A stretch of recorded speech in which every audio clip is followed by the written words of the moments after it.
Look how close this camera is.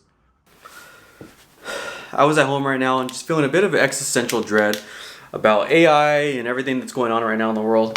And I was like, I'm gonna make a little simple video just following up on my Tesla video that I made a couple days ago about the test drive. And I'm just gonna talk a little bit about how I would spec out a Tesla if I was making one today. Thankfully, the Tesla kind of like build a vehicle website is much better than most websites because most websites are pretty bad. So like a lot of people, like most men that like cars, or just, I guess it doesn't have to be men, I don't know why I'm making this about men, but most people that like cars, you spend a lot of time on the vehicle builders, just spec out cars that you're never going to buy. Like I've spec'd out so many different Porsches and Lamborghinis that I'm obviously not going to buy, and the websites are just really bad.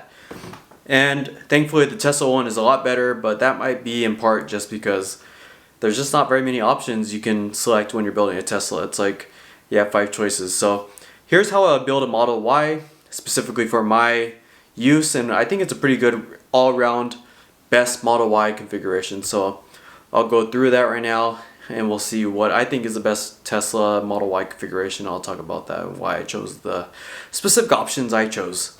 So let's get into that. I'm doing this on my phone because the UI works pretty well on my phone and there's not really a benefit to doing it on my laptop, and I don't feel like holding my laptop right now. So let's go through this. So I'm going to select Model Y and we'll go through the build configuration. So let's say I'm ordering one now. First, I'm going to select the Model Y long range. I think the long range is a better value than the performance, and I think this specifically is because of the tire and wheel configuration you get. With the performance, you get these bigger wheels, but you get very thin sidewall tires, and this is not great on many roads. So if you've been around any downtown area recently, they're pretty poorly maintained, and you're going to end up driving around a lot of roads that are really bumpy, have a ton of potholes.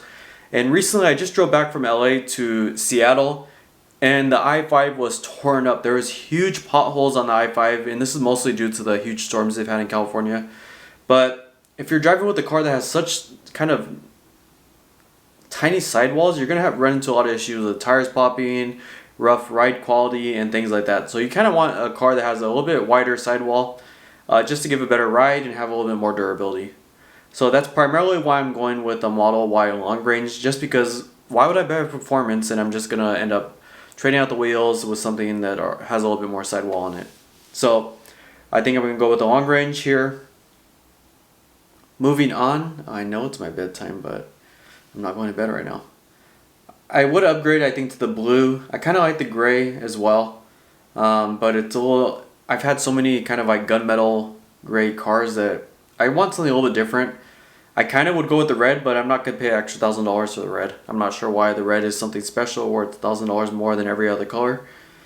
But anyways, I'm going to go with the blue just so it's like a little bit more obvious. I'm not just going with the most basic Model Y color. And it's not just the most basic model.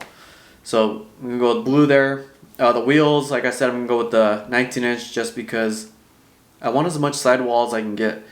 And I've been reading around a little bit, and if you order the smaller 19-inch wheels, you're more likely to get an all-season tire by default when your car gets shipped, depending on where you live. So I know in warmer areas they might not do that, but I'm here in the Seattle area, so they're most likely going to ship with an all-season tire if I order the 19-inch wheel.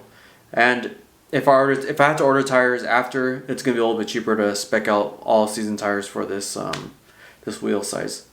And you get a little bit better ride quality. So the more tire you have, the better ride quality you're going to have.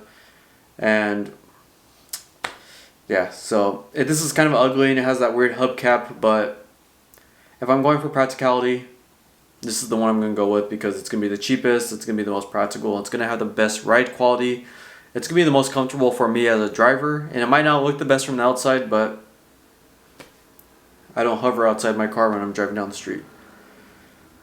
I'm going to add the tow hitch because I use the tow hitch a lot, not for towing necessarily, but I use it for carrying bikes, carrying different racks on the back. You can go to Harbor Freight and pick up a little thing so you can carry a bunch of like coolers or boxes or totes on the outside of your car. And there's just so many different accessories that hook up to a tow hitch that even if you're not towing, I really think that if you have the option of putting a tow hitch on any car, you should really do it, especially from the factory. So $1,000 is kind of a no-brainer for me. I'm not going to do white just because it's going to get stained immediately. Especially, I I wear real denim, and a lot of times the indigo, it's like they put into this and it will like stain really light fabrics, and it's just gonna get stained. If I drink coffee, I drink soda, I eat sometimes in my car, and yeah, the white looks kind of cool, but I know it's gonna look ugly within a couple months, especially with my use case.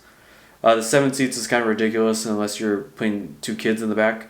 I don't have kids. I'm not gonna spend $4,000 on that. The enhanced autopilot, no, this is something you add after the fact. So if I change my mind, sure, I'll add it. I've driven a Tesla, and I've kind of went through the whole test drive experience, and I was pretty happy with the autopilot that came with the car. And I don't think I need this whole thing. I'm not gonna be telling the car to park itself and be standing in front of Walmart and having it come to me. It's a little ridiculous. Full self-driving is like a whole mess right now. There's a recall that's going on right now. It doesn't really drive itself, and it kind of feels more like you're a guinea pig for Tesla than you're actually gaining some features. So no, I'm not spending $15,000 on this. And finally, I'm gonna do the mobile connector just because I do have a 50 amp plug outside, so I can plug it in. It's kind of like an RV style plug outside my house. Just because I didn't want to be locked into any specific EV manufacturer. So I went with that. That's been out there for a while now, and I'm just gonna go with the mobile connector. I don't need like any type of supercharger or the kind of a little bit more efficiency you get with the Tesla specific wall charger. So mobile connector. And you end up here, there's a $7,500 federal tax credit, which I don't qualify for.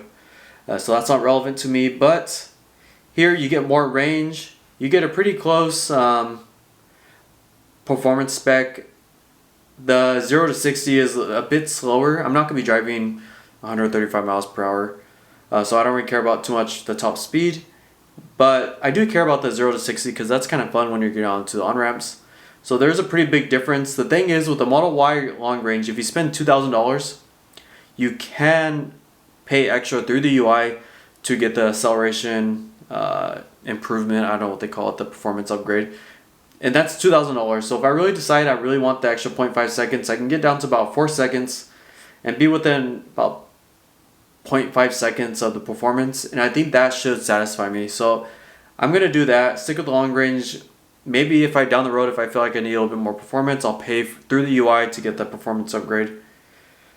And that will bring me to kind of a similar place as the performance, but I'll get the tires, I'll get the additional range, and just an all-around better car. So that's why I'll stick with the long range over the performance and go with the UI over the air performance upgrade if I need to. And here you end up with a 56,000 versus it's about 57,000 versus about 61,000. And I think that's a much better deal. And honestly, most people are not going to be going with the upgrade, and it's about, I don't know, $3,000 or $4,000 difference. And this is a much more practical car. So if you're buying a Model Y in 2023, I think this is the one you should go with. It's pretty straightforward. There's not a whole lot of options here.